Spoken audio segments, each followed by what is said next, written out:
आइए हम आज की सुबह परमेश्वर के वचन की ओर जाएंगे और सब लोग परमेश्वर के वचन को निकालें और मत्ती रचित सुसमाचार उसका 7वां अध्याय उसका 7वां पद। मत्ती रचित सुसमाचार 7वां अध्याय उसका 7वां पद। मांगो तो तुम्हें दिया जाएगा, मांगो तुम्हें दिया जाएगा, ढूंढो तो तुम पाओगे, ढूंढोगे तुम पाओगे, खटखटाओ तो तुम्हारे लिए खोला जाएगा। खटखटाओ तो तुम्हारे लिए खोला जाएगा। तो आज मेरा जो विषय है वो है प्रभु के साथ संबंध के 3 स्तर। प्रभु के साथ के संबंध के 3 स्तर कि हम प्रभु के साथ जिस तरीके से जुड़े हुए हैं वो कौन से स्तर हैं जिसके साथ हम प्रभु के साथ जुड़े हुए हैं। तो मत्ती 7 का 7 अभी हमने यहाँ पर पढ़ा। तो पहला इस आयत में लिखा हुआ है, मांगो तो तुम्हें दिया जाएगा, ढूंढो तो तुम पाओगे, ढूंढोगे तुम पाओगे, खटखटाओ तो तुम्हारे लिए खोला जाएगा। खटखटाओ तो तुम्हारे लिए क्या किया जाएगा? खोला जाएगा। यानी ये 3 शब्द जो है वो हमारे आत्मिक जीवन का लेवल है। कौन कौन सा?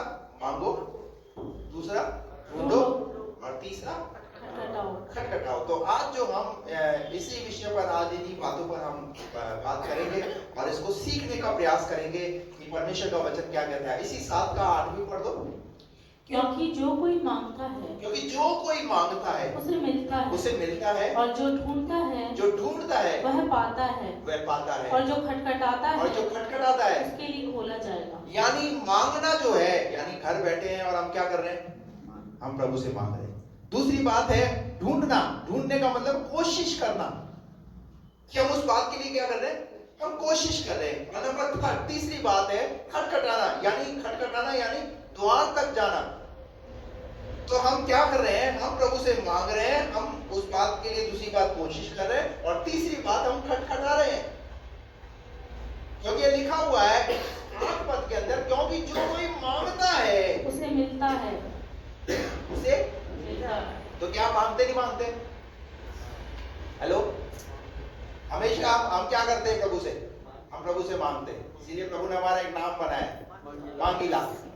हमेशा मांगते रहना, प्रभु ये दे दो, प्रभु ये दे दो, प्रभु ये दे दो। हर बात के लिए प्रभु से मांगते हैं। तो भाई प्रभु का वचन भी कहता है मांगो, क्योंकि मांगो तो तुम्हें दिया जाएगा। लेकिन हम किन बातों को मांगते हैं उन पर आज विचार करना है।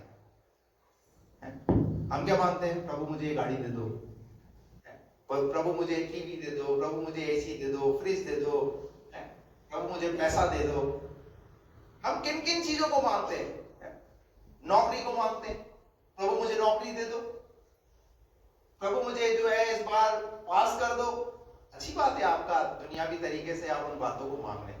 लेकिन आज परमेश्वर के वचन से मैं उन बातों को आपको बताने जा रहा हूं कि हम प्रभु से हमें क्या मांगना है, किन बातों की मांग प्रभु से करनी है। हालेलुया। क्योंकि प्रभु का वचन कहता है ये सब वस्तुएं तो तुम्हें यूं ही मिल जाएंगी। हालेलुया। हमारी खोज जो है ना, हमारी खोज सही होनी है। हम किन बातों की खोज में आज? Praise the Lord. तो यहाँ पर अभी हमने पढ़ा, क्योंकि जो कोई मांगता है उसे मिलता है, जो ढूंढता है और जो ढूंढता है वह पाता है, और जो खटखटाता है उसके लिए खोला जाएगा। Praise the Lord.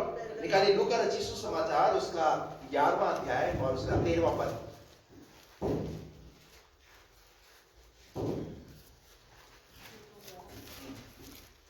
हमें किन चीजों को मांगना है? लूका 11:13 पढ़िए। अतः जब तुम बुरे होकर अपने बच्चों को अच्छी वस्तुएं देना जानते हो। हेलो, प्रभु का वचन क्या कह रहा है? जब तुम बुरे होकर अपने बच्चों को कैसी वस्तुएं देते हो? अच्छी वस्तु देते नहीं देते? हम अपने बच्चों को अच्छी वस्तुएं देते हैं। और आगे क्या लिखा है? तो स्वर्गीय पिता अपने मांगने वालों को पवित्र आत्मा क्यों ना देगा? हालेलुया। क्या हम पवित्र आत्मा मांगते हैं प्रभु से? हेलो, कितने लोग ऐसे हैं कि बोलते हैं प्रभु मुझे तेरी पवित्र आत्मा से भर, प्रभु मुझे तेरे पवित्र आत्मा का अभिषेक दे प्रभु। हमारा सुबह से शाम तक मांगना क्या है?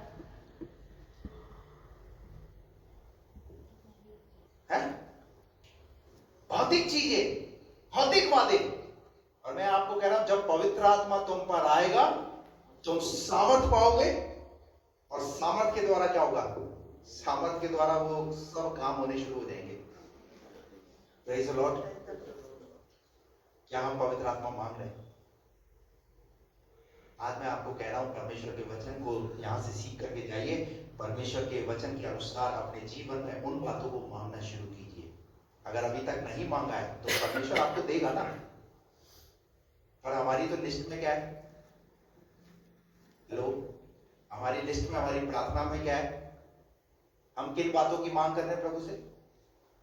प्रभु मुझे घोड़ा दे दो, प्रभु मुझे गाड़ी दे दो, प्रभु मुझे ये दे दो, ये दे दो, ये दे दो। बहुत ही कम ऐसे लोग हैं जो पवित्र आत्मा की मांग करते हैं प्रभु से।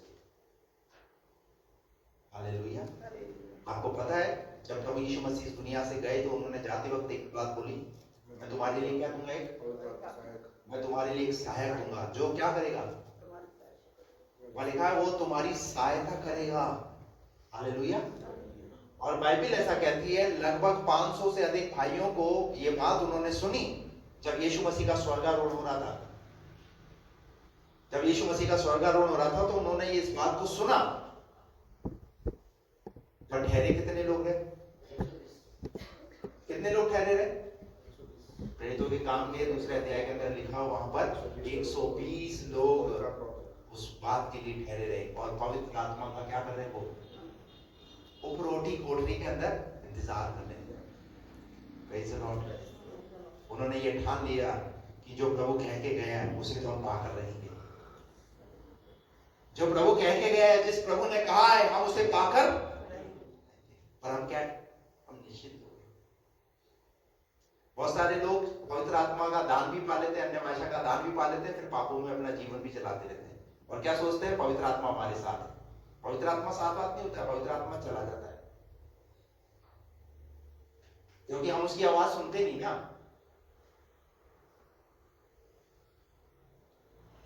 आप मांगिए प्रभु से, प्रभु का पवित्र आत्मा मांगिए, प्रभु मुझे पवित्र आत्मा से भर। Praise the Lord. हालेलुया। तो क्या लिखा है लूका 11:13 में? अतः जब तुम बुरे होकर अपने बच्चों को अच्छी वस्तुएं देना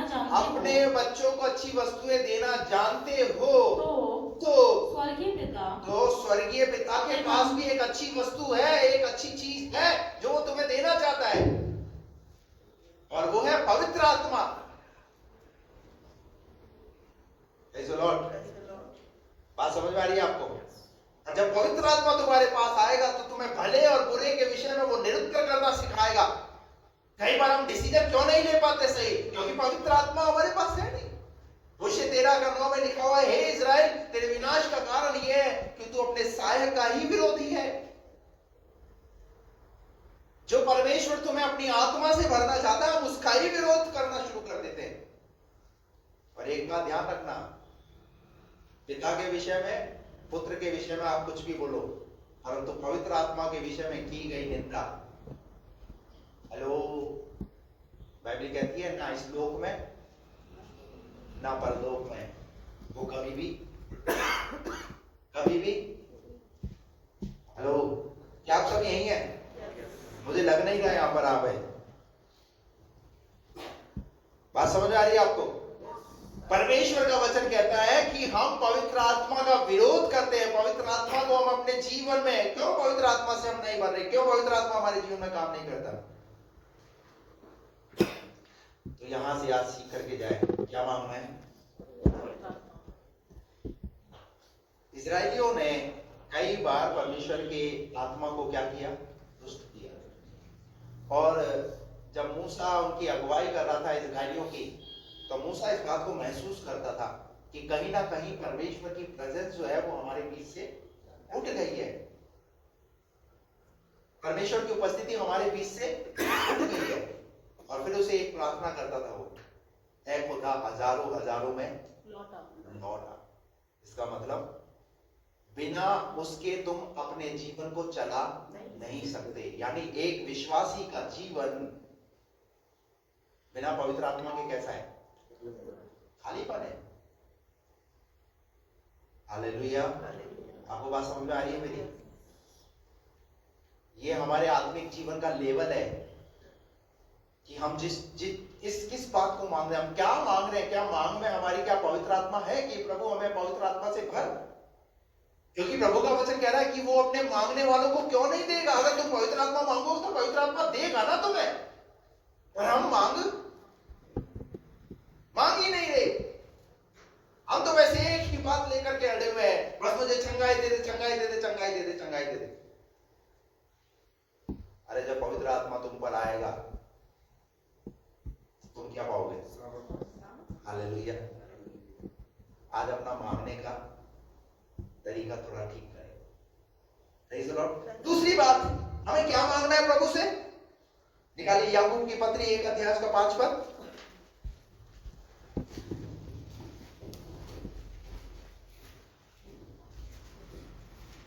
पर यदि तुम में से किसी को बुद्धि की घटी हो तो, परमेश्वर से मांगे। किससे मांगे? तो दूसरी बात क्या मांगना है प्रभु से? हेलो, क्या मांगना है प्रभु से? क्या हम बुद्धि मांगते हैं प्रभु से? हम तो जितनी मेरी उसी पे संतुष्ट है। हेलो, पर परमेश्वर का वचन क्या कहता है? तुम्हारी प्रार्थना में तुम्हें क्या मांगना है प्रभु से? अगर तुम्हें लगता है कि तुम्हें बुद्धि की घटी है तो क्या मांगो? हालेलुया। मैं आपको बोलता हूं, सुबह जब प्रार्थना करो प्रभु से कहो, प्रभु मुझे आज अपनी बुद्धि की आत्मा से भर प्रभु, ताकि दिन भर तुम्हारे जीवन में कोई भी तुम्हें नुकसान पहुंचाने ना पाए, कोई भी तुम्हें हानि ना पहुंचाने पाए। क्योंकि जब तुम्हें बुद्धि मिलेगी ना तो वो बुद्धि जो है हर एक कठोर से कठोर प्रश्न को भी हल कर देगी। बाइबल में एक ऐसा राजा रहा जिसका नाम है सुलेमान। सुलेमान के विषय में लिखा हुआ है, प्रभु ने उससे ऑप्शन दिया, बोल क्या मांगता है तू? तो सुलेमान ने बोला, प्रभु मुझे धन नहीं चाहिए, मुझे महिमा नहीं चाहिए प्रभु, मुझे जीवन नहीं चाहिए प्रभु, मुझे क्या दे प्रभु? मुझे बुद्धि दे। Praise the Lord. सुलेमान ने क्या मांगा? बुद्धि। और आपको पता है परमेश्वर से जब उस राजा सुलेमान ने बुद्धि मांगी तो परमेश्वर ने उसे बुद्धि से, उसे पता है मैं इतनी बड़ी प्रजा का जो है न्याय अपने बल से अपनी ताकत से नहीं कर सकता, इतनी बड़ी प्रजा को मैं अपनी बुद्धि से नहीं चला सकता। क्योंकि मैं आपको बताऊं, मनुष्य के पास जो बुद्धि है वो है सीमित बुद्धि। यानी हम कितनी बुद्धि रखते हैं? हम सीमित बुद्धि रखते हैं।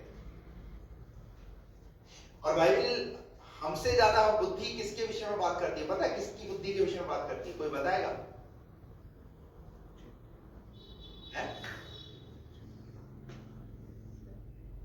हे आलसी, तू चींटियों के पास जा और उनके काम पर ध्यान दे और बुद्धिमान हो जा। मतलब चींटी जो है वो कितनी बड़ी होती है? कितनी बड़ी? और प्रभु का वचन क्या कह रहा है? ये बात कौन कह रहा है पता है? ये बात सुलेमान ही कह रहा है। इसका मतलब सुलेमान ने चींटी की बुद्धिमानी को देख करके इस बात को बयान किया उसने कि अगर तुम्हें लग रहा है कि तुम्हारे पास बुद्धि नहीं है तो कई बार ऐसी चीजों को देखो जिससे तुम अपने जीवन में उन बातों से सीख सको। इसका मतलब आपके जीवन में परमेश्वर ने इस प्रकृति के अंदर जितनी चीजें बनाई है वो आपको कुछ ना कुछ सिखा रही है। इसका मतलब एक छोटी सी चींटी भी एक इंसान को सबक दे रही है। दे रही नहीं दे रही? आपको पता है एक चींटी जब उसको थोड़ा सा अगर मीठा मिल जाए तो क्या करेगी पता है? वो वही खाने में मस्त नहीं हो जाती। आप उसकी वफादारी और उसकी ईमानदारी देखिए, उसका प्रेम देखिए, वो क्या करेगी? तुरंत जाएगी चाचा के पास, तुरंत जाएगी चाची के पास, नाना के पास, नानी के पास, पूरे खानदान को। और वो क्या है पता है? जिसने बताया वो आगे आगे चलेगी। और सब उसके पीछे पीछे। देखा ना थोड़ी देर बाद क्या होगा, एकदम झंगट। इसका मतलब क्या है? ये है बुद्धिमानी। वो सिर्फ खुद ही नहीं खाती, वो क्या चाहती है? वो सबकी चिंता करती है। पर इंसान की क्या फितरत है? उसको थोड़ा मिल जाए बस मुझे मिल जाए, किसी को मैं दूं नहीं। हे आलसी, चींटियों के पास जा और उनके काम पर ध्यान दे। एक पक्षी है, भजन संहिता 84 के अंदर लिखा हुआ, सूपा बेनी और गौरैयों ने अपना घोंसला परमेश्वर की कहां बनाया? वेदी में बनाया है। अब देखिए छोटे छोटे पक्षी हैं, पर उनकी समझ देखिए, उन्होंने अपनी सुरक्षा को कहां पर देखा है?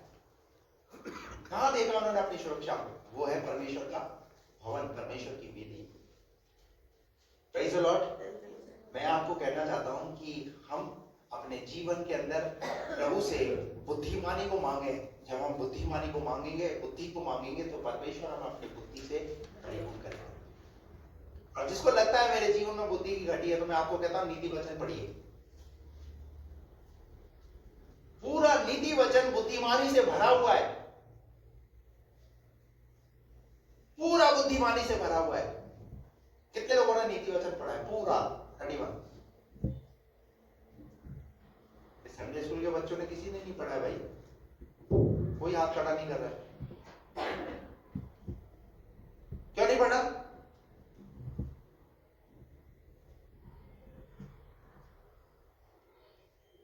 नीति वचन पढ़िए अगर नहीं पढ़ा तो। उसमें बहुत सारी बुद्धिमानी की बातें हैं। जैसे साल में 31 दिन होते हैं, तो सॉरी महीने में 31 दिन होते हैं, वैसे ही नीति वचन में 31 अध्याय हैं, हम उनको पढ़िए। Praise the Lord. हर दिन आप डेली पढ़ो, कोई दिक्कत नहीं है, हर दिन का पढ़िए, आपको वहां से कुछ ना कुछ आपको सबक और सीख मिलेगी। तो यहाँ पर दूसरी बात हम देख रहे हैं याकूब 1:5 के अंदर, पर यदि तुम में से किसी को बुद्धि की घटी हो, तुम में से यदि किसी को बुद्धि की घटी हो, तो परमेश्वर से मांगे। तो किससे? परमेश्वर से मांगे। Hallelujah, praise the Lord. आपको प्रभु कहीं इधर उधर भटकने के लिए नहीं कह रहा, पर क्या कह रहा है? आप मेरे वचन के पास आओ तो सही, इसमें बहुत सारी बुद्धिमानी की बातें हैं। एक राजा के विषय में लिख भी दिया कि इस राजा ने जो है अपने जीवन में कुछ नहीं मांगा, उससे प्रभु से बुद्धि मांगी और प्रभु ने उसे इतना बुद्धिमान बना दिया। हालेलुया। एक न्याय भी उसके पास आया, जैसी बुद्धि आप देखिए, उसको बुद्धिमानी से एक न्याय भी करना है। तो वहां पर 2 महिलाएं आकर के कहने लगी, ये बच्चा मेरा है, बच्चा मेरा है। तो उस राजा ने बड़ी बुद्धिमानी के साथ वहां पर एक न्याय को किया।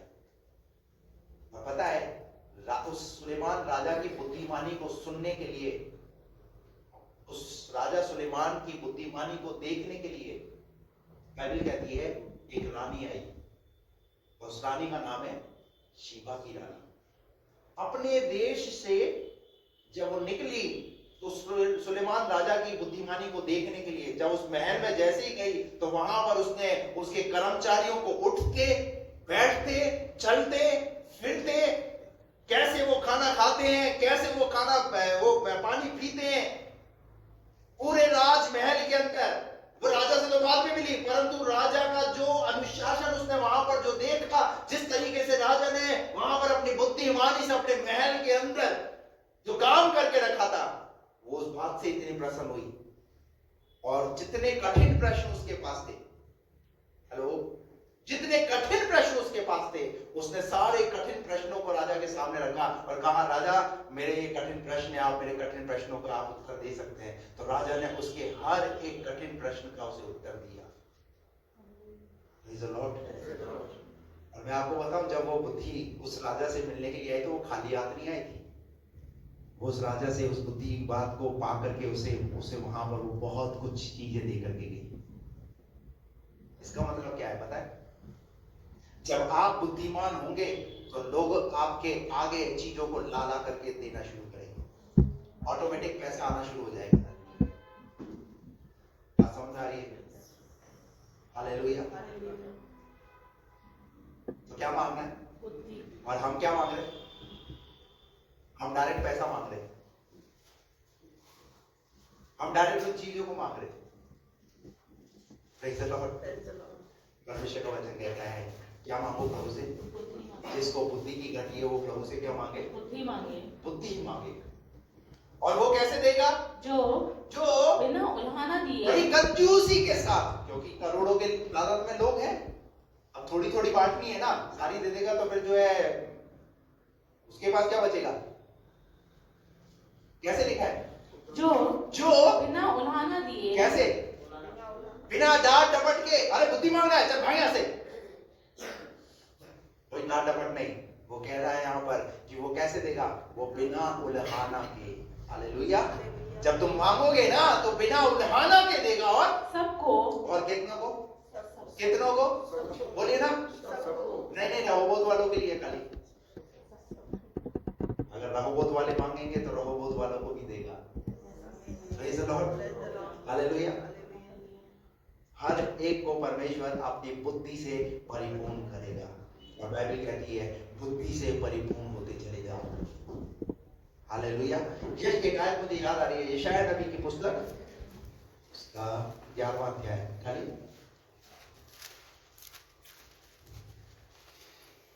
Thank you Jesus. 11 का 2 पद पढ़िए। यहोवा का आत्मा बुद्धि और समझ का आत्मा।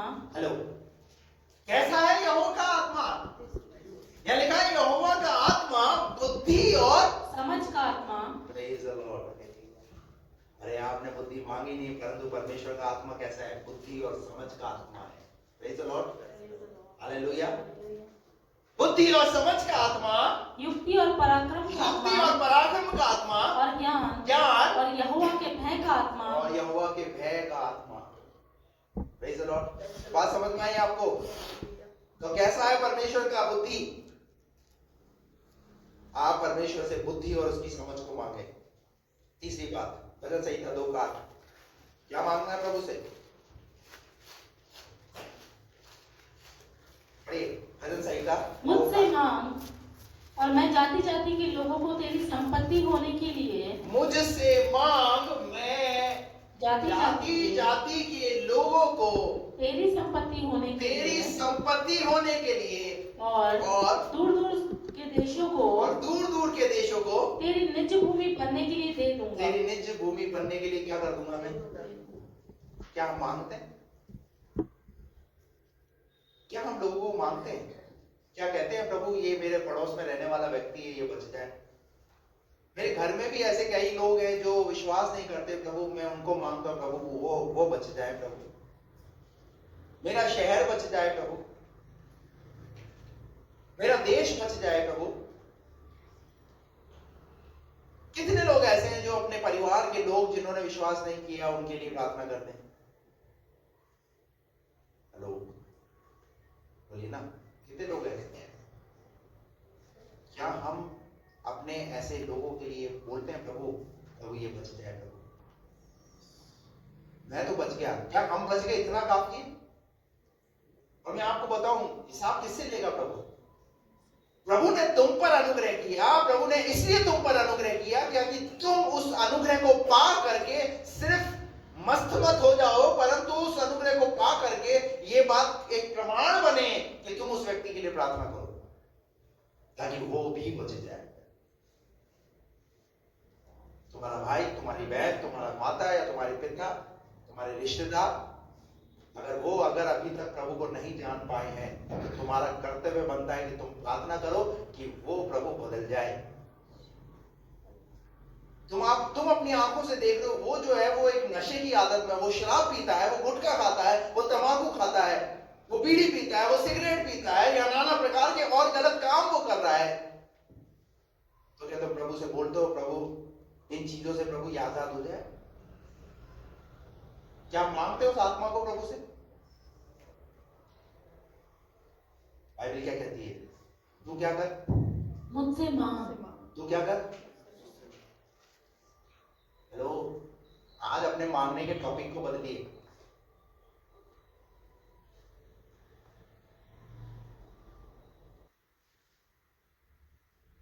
क्या बोल रहे हो पादरी साहब, इसके बिना तो काम नहीं चलेगा। मैं आपको बता रहा हूँ, इन चीजों को मांगना शुरू करो, और जो चीजें तुम्हारे मन में ऑलरेडी है ना, प्रभु उनको वैसे ही जानता है। समझ आ रहा है भारती में?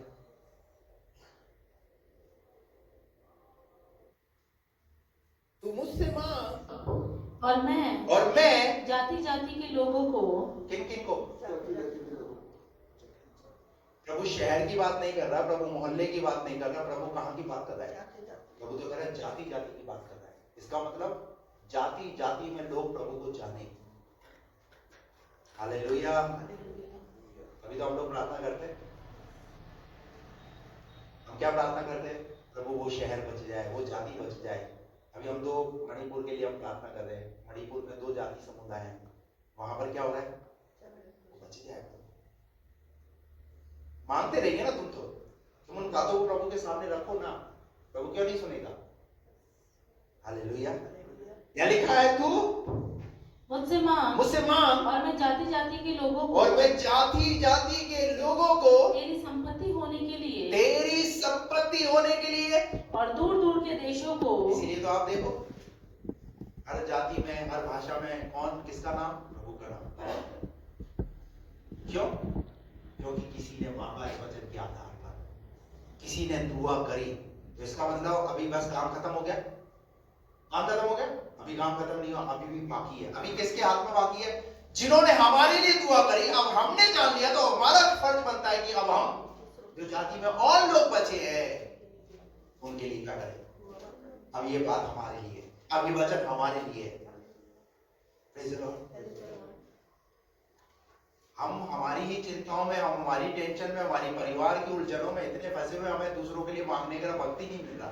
दूसरों की इतनी चिंताएं हो ही नहीं रही, क्योंकि हम इतना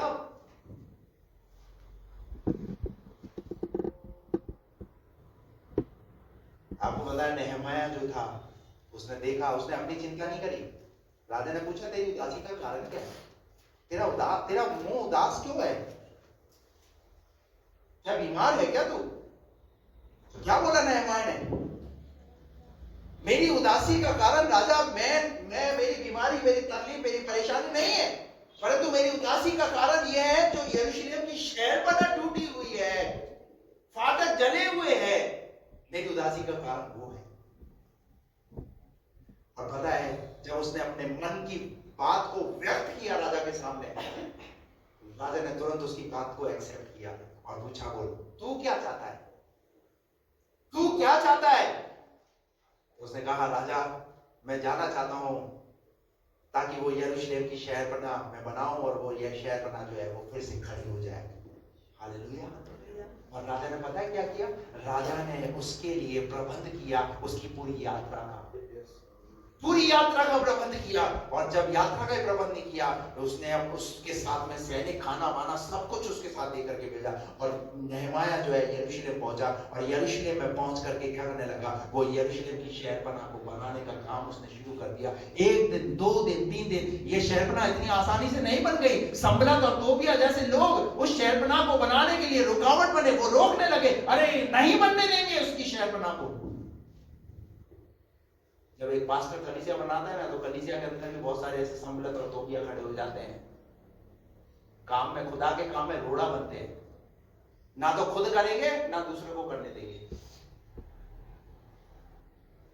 कोई प्रभु में बढ़ना चाहेगा, उसको नहीं बढ़ने देंगे। कोई देना चाहेगा तो उसको रोकेंगे, तुझे क्या देने की जरूरत है? दशमांश मत दे,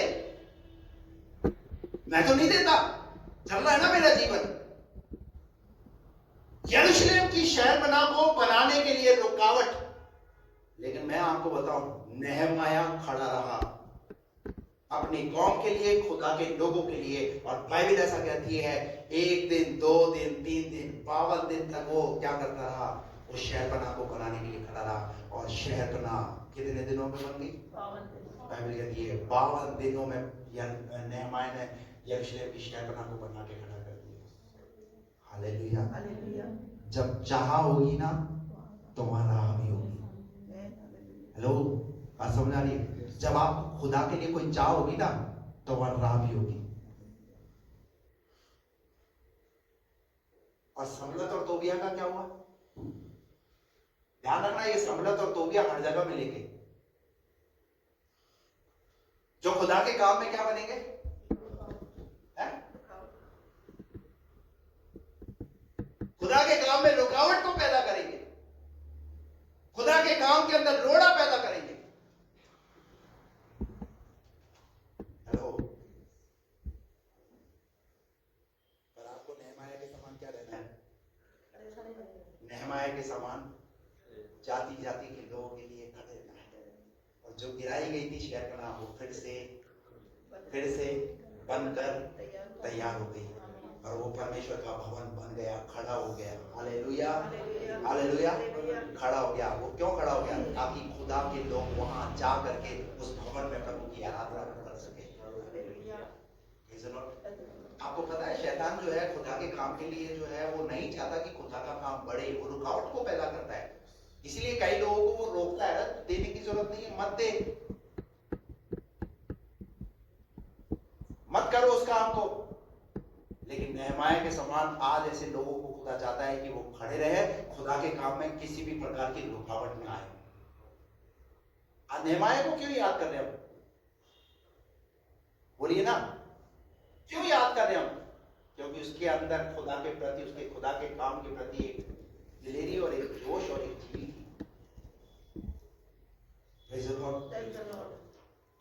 तो जाति जाति के लोगों को मांग, मैं क्या कर दूंगा?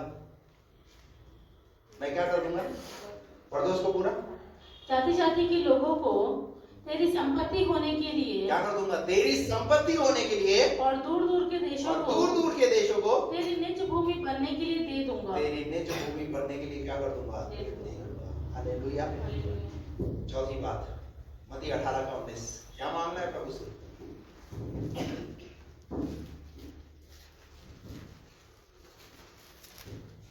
फिर मैं तुमसे कहता हूँ, यदि तुम में से दो जन पृथ्वी पर किसी बात के लिए, कितनी बात के लिए? किसी बात, आप इसको अंडरलाइन कर दो। कितनी बात के लिए? वहां लिखा है किसी भी बात के लिए। आप जब किसी भी बात के लिए प्रार्थना करेंगे, उसमें अब आपकी सारी चीज आ गई। हेलो, अब तो खुश हो जाओ। अब तो आपके मतलब की बात बोल दी भाई, है? क्या बोला प्रभु यीशु मसीह ने? तुम में से दो जन पृथ्वी पर, कहां पर? पृथ्वी पर। आप लोग कहां पर है? पृथ्वी पर। हेलो भैया, आप यहाँ धरती में हो या आसमान में हो? हाँ, तो फिर यहीं रहना अभी। तुम में से दो जन किसी भी बात के लिए पृथ्वी पर एक मन होकर, कितने पर मिलेगी? कैसे? यह कंडीशन। मांगने से पहले क्या हो गई? और आज क्या है? हम चर्च भी आ रहे तो एक मन के साथ नहीं आ रहे। हेलो, प्रार्थना भी कर रहे तो एक मन के साथ नहीं कर रहे, वचन भी पढ़ रहे तो एक मन के साथ नहीं कर रहे। और प्रभु क्या कह रहा है? क्यों नहीं हो रही वो चीज पूरी? क्योंकि हम एक, और परिवार के अंदर एक मन नहीं है, इसलिए क्या है वो चीज पूरी नहीं हो रही। मैं आपको कहना चाहता हूं, अगर आपका परमेश्वर, वो तो चाहता है कि तुम किसी भी बात के लिए उससे मांगो, परंतु एक कंडीशन है, तुम क्या हो जाओ? एक मन हो जाओ। हालेलुया। और लिखा है दो जन एक मन के होंगे, और वो जो कुछ मांगेंगे, वो जो कुछ मुझसे मांगेंगे, तो वह मेरे पिता की ओर से, मेरे पिता की ओर से जो स्वर्ग में है, उनके लिए हो जाएगी। उनके लिए। हालेलुया। किसकी ओर से? पिता की ओर से। यूहन्ना 15:7, यूहन्ना 15:7 पढ़िए। यदि तुम मुझ में बने रहो, हेलो, कंडीशन। अब जो कुछ हम मांग रहे हैं ना, तो उसके लिए प्रभु कह रहा है यदि तुम मुझ में बने रहो, और मेरा वचन तुम में बना रहे, तो जो चाहो मांगो। क्या? अब देखिए, 2 आयत दे दी मैंने इसके विषय में तो आपको। जो चाहो मांगो, और वह तुम्हारे लिए हो जाएगा। वह तुम्हारे लिए हो जाएगा। परमेश्वर भी चाहता है भैया कि जो कुछ तुम मांगो और वो तुम्हें, और आगे, मेरे पिता की महिमा इसी से होती है कि, अरे इसी से होती है। वो तो खुद प्रसन्न है, वो तो खुद चाहता है कि मेरे बच्चे मुझसे मांगे। हालेलुया। इसीलिए तो हमारे आत्मिक जीवन का जो लेवल में जो पहला शब्द है वो है मांगो। इसलिए आप जब मांगेंगे ना तो क्या क्या मांगना है? नंबर 1 क्या मांगना है? पवित्र आत्मा। परमेश्वर से बोलना है प्रभु मुझे तेरी पवित्र आत्मा चाहिए। दूसरी बात हमें क्या मांगना है? प्रभु से बुद्धि मांगना है। तीसरी बात प्रभु से हमें क्या मांगना है? जाति जाति के लोगों को मांगना है। और चौथी बात जो चाहो, ऐसे करो, जो चाहो। हालेलुया। अब जो चाहो में ऐसा नहीं बोलना, बोले प्रभु इच्छा हो रही है आज दारू पीने की, इच्छा हो रही है प्रभु आज ये कर देगी। वचन के अनुसार की बात कर रहा हूं मैं, गलत चीजों की बात नहीं कर रहा मैं। Praise the Lord. हालेलुया। क्योंकि जो उसकी इच्छा के अनुसार होगी ना वो जरूर आपको मिलेगी, उसकी मर्जी के अनुसार होगी ना तो वो जरूर मिलेगी। Praise the Lord. दूसरी बात जो हम यहां देखते हैं वो है ढूंढो। क्या बात? ढूंढने की बात कर रहा है प्रभु का वचन। 27 भजन संहिता 27 उसका 8 पद। भजन संहिता 27 का 8 पद पढ़िए।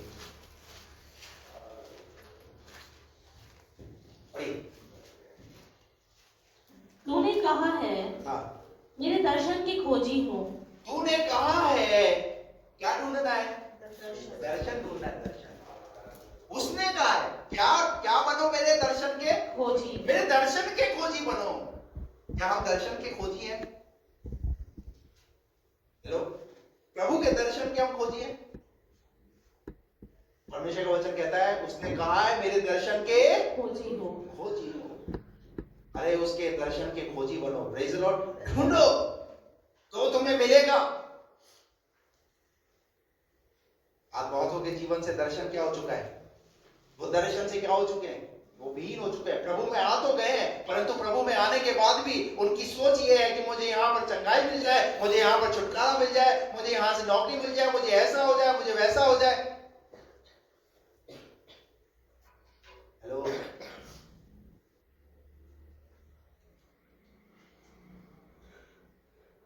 हम उससे तो बहुत कुछ पाना चाहते हैं और उसके लिए कुछ करना। उसके दर्शन के खोजी बनो। उसका दर्शन है क्या? बाइबल उसके दर्शन की बात करती है। बाइबल ये कहती है कि हम उसके दर्शन में चलें। उसका दर्शन है, उस दर्शन जो रखा है उस दर्शन में हम बने रहें, उस दर्शन में हम खड़े रहें। आपको पता है यूसुफ जो है वो परमेश्वर के उस दर्शन में बना रहा।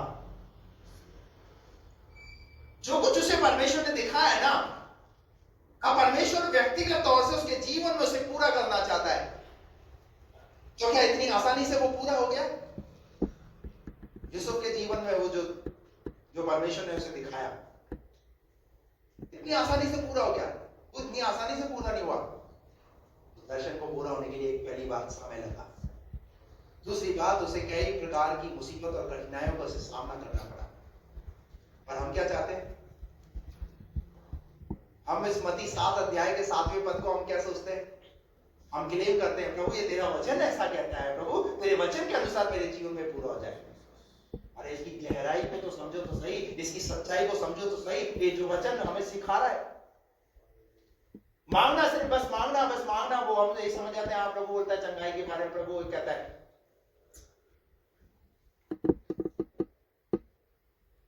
वचन की गहराई को समझिए। परमेश्वर का वचन ही कह रहा है ढूंढो परमेश्वर के दर्शन को।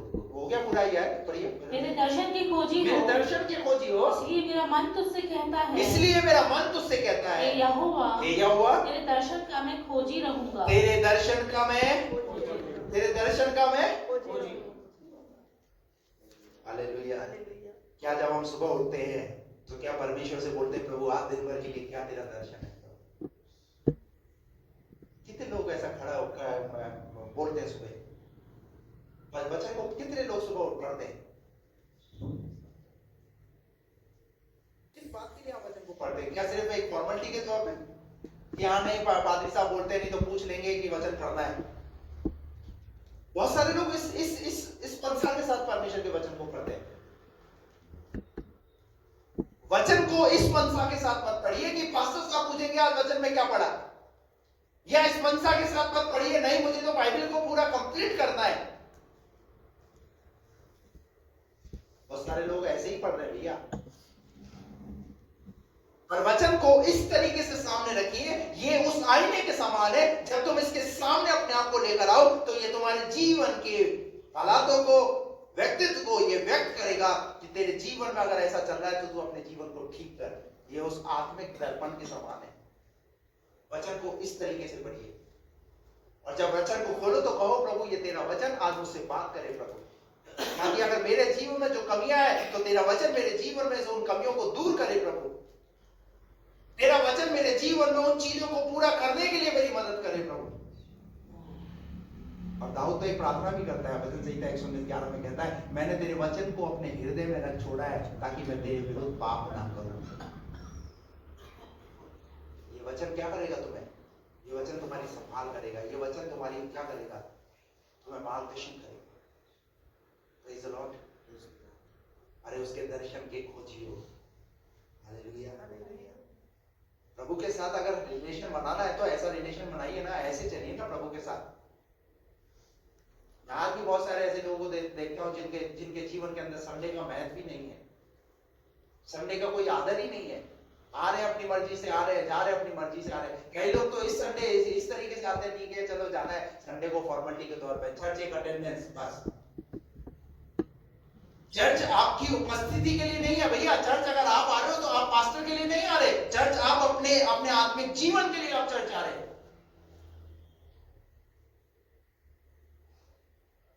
आपकी उन्नति है, आपका लाभ है।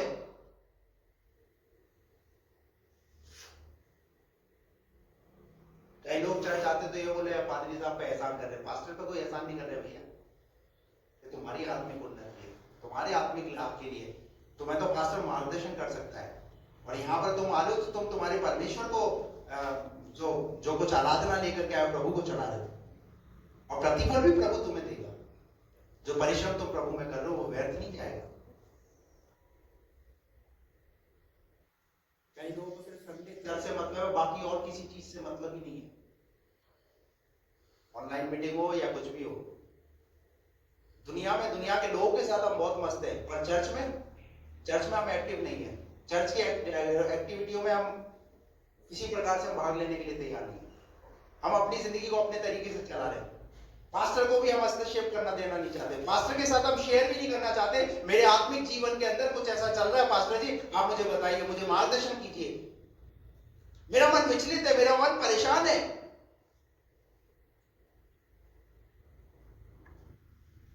हम अपनी दौड़ में चल रहे हैं, कोई भी हमें दर्शन वर्शन से लेना देना नहीं।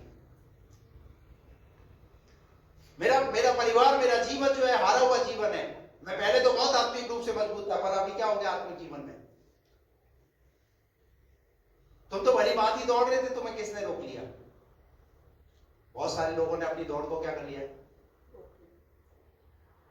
उससे नुकसान किसका है? कोई बोला पास्टर साहब है, किसका?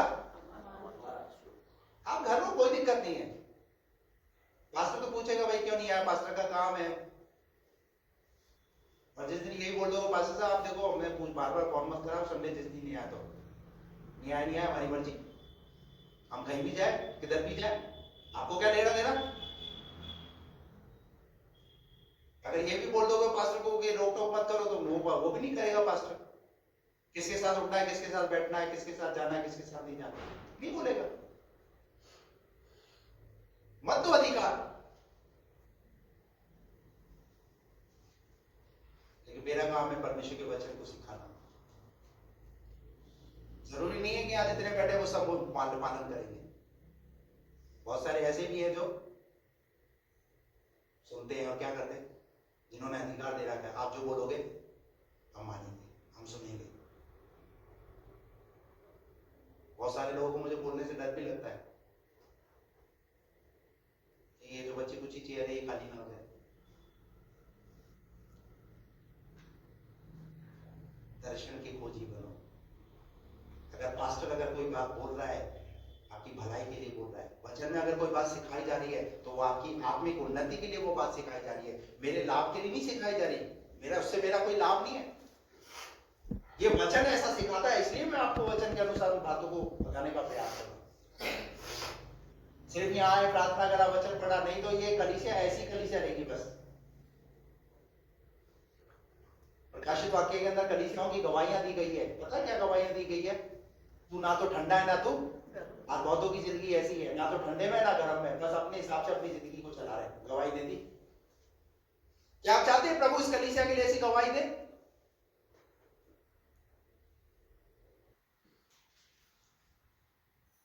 अपने जीवन के अंदर, अपने आत्मिक जीवन में, अपने आत्मिक लेवल को इस तरीके से लेकर के जाइए जिससे आपका परमेश्वर प्रसन्न होने पाए। Praise the Lord। क्या लिखा है?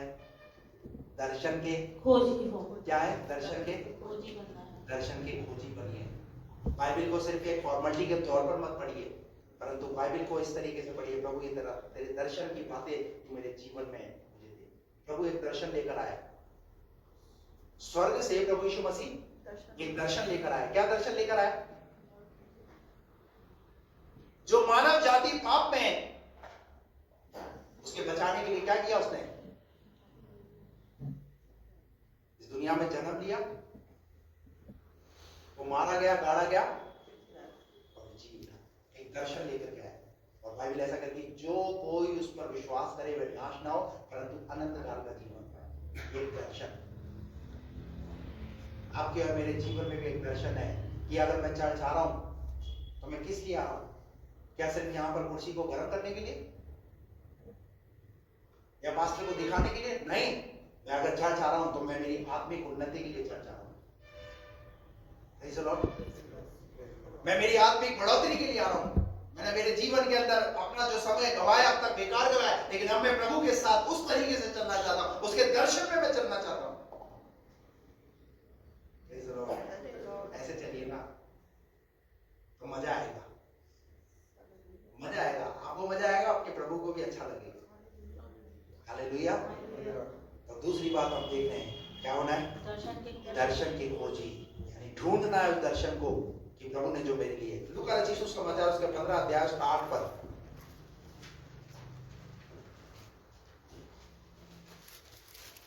या कौन ऐसी स्त्री होगी, यह कौन ऐसी स्त्री होगी जिसके पास 10 सिक्के हों, 10 सिक्के हों, और उनमें से एक खो जाए, तो वह दिया जलाकर और घर झाड़ बुहार कर जब तक मिल न जाए। अब देखिए यहाँ पर 3 बातें हुई हैं। नंबर 1, पहली बात, एक स्त्री है जिसका क्या खो गया है? जिसका सिक्का खो गया है। उस सिक्के को पाने के लिए, उस सिक्के को प्राप्त करने के लिए क्या जलाया उसने? दिया जलाया। दिया जलाया। ये दिया क्या है? ये दिया जो है वो परमेश्वर का वचन है। आपकी जिंदगी के अंदर जो कुछ प्रभु ने दिया है, तो आप परमेश्वर के वचन को जो अपने जीवन में जलाओगे, बाइबल ऐसा कहती है उसके परमेश्वर का वचन किसके समान है? दीपक के समान है। उस स्त्री ने क्या किया? दिया जलाया, और दूसरी बात क्या किया? घर झाड़ बुहार किया। झाड़ बुहार। पहली बात, अपनी जिंदगी के अंदर परमेश्वर का वचन, और दूसरी बात झाड़ बुहार क्या है? अपने मन की सफाई। उस स्त्री ने क्या किया? क्योंकि पता है जो खो गया है वो कैसे मिलेगा? जब मैं झाड़ बुहार करूंगी, कहीं ना कहीं किसी कोने में अगर वो गिर गया है तो मुझे मिल जाएगा। क्या आज आप अपने मन की सफाई करते हैं?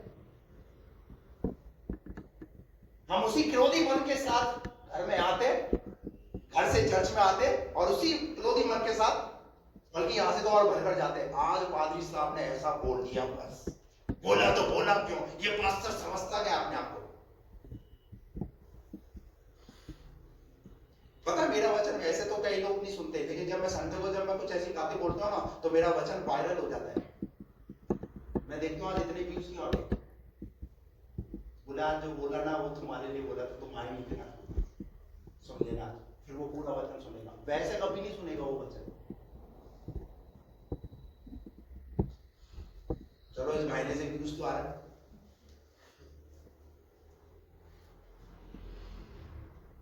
हालेलुया। क्या लिखा है यहाँ पर? उस स्त्री ने क्या किया? नंबर 1, दिया जलाया और घर दूसरी बात, घर झाड़ बुहार कर जब तक मिल न जाए जाए, जी लगाकर खोजती न रहे। तीसरी बात है जी लगाकर। कैसे? अगर उस सिक्कों को प्राप्त करना है तो जी लगाकर, यानी मन लगा करके, Praise the Lord, पूरा मन लगा करके काम करना पड़ेगा। सिक्का पाना है ना, जो खो गया है। बाइबल कहती है मनुष्य का पुत्र खोए को ढूंढने उनका उद्धार करना है। लूका का 15वां अध्याय, पूरा अध्याय जो है उसे बोलते हैं खोया हुआ अध्याय। कौन सा अध्याय? खोया हुआ अध्याय। कैसे खोया हुआ अध्याय? नंबर 1, पहला क्या खोया है? पहले खोई हुई भेड़, किसी की भेड़ खो गई है। 100 भेड़ में से 99 एक खो गई है, वो एक के पीछे जा रहा है। दूसरा, एक महिला, उस जमाने के अंदर जो है गले में जो है महिलाएं जो है ऐसे सिक्कों का हार पहनती थी, उसमें से एक सिक्का गिर गया, तो वो क्या कर रही है? वो जो ऑलरेडी, अरे अभी उसे बोलना चाहिए, अरे भैया तेरे पास ऑलरेडी है ना, तू चिंता क्यों कर रही है? एक हो गया तो होने दे। और क्या कर रही है? उस एक को भी, पता है उससे क्या है? नहीं तो वो जो हार बना हुआ है ना गले का, उसकी सुंदरता।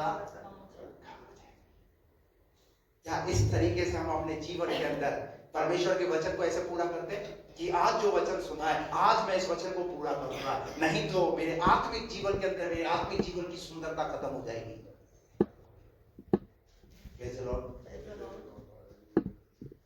दिया जलाया। दूसरी बात क्या किया? झाड़ा बुहारा, मन की सफाई। तीसरी बात, जी लगा कर, पूरा मन लगा करके काम किया।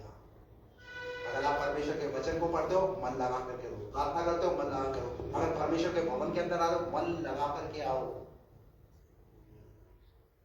अगर आपको पाना है ना कुछ, तो आपको मिलेगा। और हम क्या बात कर रहे हैं आज हम यही बात कर रहे हैं, मांगो तुम्हें दिया जाएगा, ढूंढो तुम पाओगे। Hallelujah, praise the Lord.